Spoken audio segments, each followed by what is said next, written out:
பிதாசுதன் பரிசுத்த ஆவியின் பெயராலே. இன்றைய முதல் வாசகத்தில் கடவுள் ஆபிரகாமை அவருக்கு காட்டும் தேசத்திற்கு செல்ல சொன்னார். அவர் ஒரு பெரிய தேசமாக மாற்றுவார். அவர் ஒரு ஆசீர்வாதமாக இருப்பார். மேலும் அவர் மூலம் பூமி ஆசீர்வதிக்கப்படும் என்று கடவுள் கூறினார். நாம் கடவுளுடன் உண்மையாகவும் அன்பாகவும் வாழ்ந்தால் கடவுள் ஆபிரகாமை போலவே நம்மிடம் பேசுவார். கடவுள் நம்மை மற்றவர்களுக்கு ஆசீர்வாதமாக மாற்றுவார். நமது முன்மாதிரியான வாழ்க்கை மூலம் பலருக்கு ரட்சிப்புக்கான வழியை திறக்க முடியும்.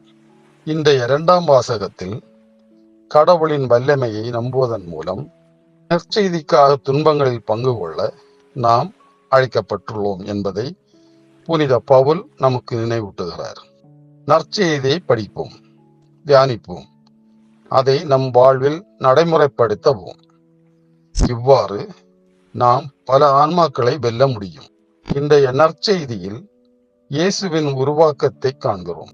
இயேசு கடவுளின் அன்பான மகன் என்றும் கடவுள் அவரில் மகிழ்ச்சி அடைகிறார் என்றும் பிதா வெளிப்படுத்துகிறார்.